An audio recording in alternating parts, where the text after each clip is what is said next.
Hi friends, మీరు చూస్తున్నారు Sandeep tech info. Friends, ఇవాళ వీడియోలో మన సబ్స్క్రైబర్ అడిగినటువంటి ఈఎంఐలో ఫ్లిప్కార్ట్లోనైనా అమెజాన్లోనైనా ఈఎంఐలో మొబైల్స్ ఏ విధంగా కొనాలో చెప్తాను ఫ్రెండ్స్. అంతకంటే ముందు నాదొక చిన్న రిక్వెస్ట్ ఫ్రెండ్స్, మీలో ఇంతవరకు ఎవరైనా నా ఛానల్ సబ్స్క్రైబ్ చేయకపోతే సబ్స్క్రైబ్ చేసుకొని పక్కన ఉన్న బెల్ ఐకాన్ క్లిక్ చేయండి.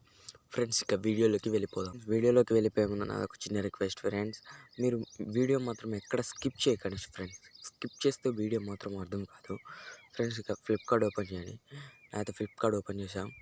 ఫ్లిప్కార్ట్ ఓపెన్ చేసాక ఏదైనా మొబైల్ సెలెక్ట్ చేసుకోండి. ఏ మొబైల్కైనా ఆఫర్స్ అని ఉంటాయి. నేను సెర్చ్ బార్లో మొబైల్స్ అని సెర్చ్ చేసాక ఇక్కడ ఏదైనా ఒక మొబైల్ వస్తుంది. ఏదైనా తీసుకోండి. నేను ఏదైనా ఇది తీసుకుంటున్నా ఫ్రెండ్స్, రియల్మీ అనేది. ఇక్కడ బై నౌ మీద క్లిక్ చేయాలి. బై నౌ మీద క్లిక్ చేయగానే మీకు స్కిప్ కంటిన్యూ అని వస్తుంది. ఆర్డర్స్ అని నేను ఆల్రెడీ ఇవన్నీ చేసేసా ఫ్రెండ్. ఇక్కడ కంటిన్యూ మీద క్లిక్ చేశాక మనకు పేమెంట్ అనే ఆప్షన్ వస్తుంది. ఇక్కడ చూడండి ఫ్రెండ్స్, పేమెంట్ ఆప్షన్ మీద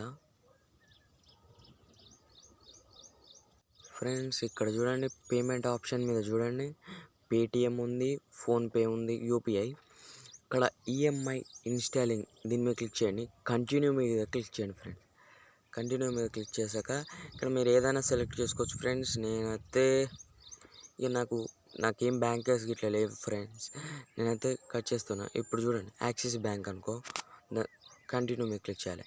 కంటిన్యూ మీద క్లిక్ చేస్తే మీకు అయిపోతుంది ఫ్రెండ్స్. అవైతే నాకు లేవు ఫ్రెండ్స్, పాన్ కార్డ్ ఇట్లా ఏం లేవు.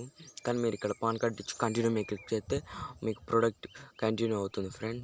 Thank you friends, thank you so much friends. నా నెక్స్ట్ వీడియో అమెజాన్లో ఈఎంఐలో మొబైల్స్ ఏ విధంగా కొనాలో చెప్తాను friends. Thank you friends, thank you so much. మీకు ఏమైనా డౌట్స్ ఉంటే కామెంట్ చేయండి, కంపల్సరీ రిప్లై ఇస్తాను.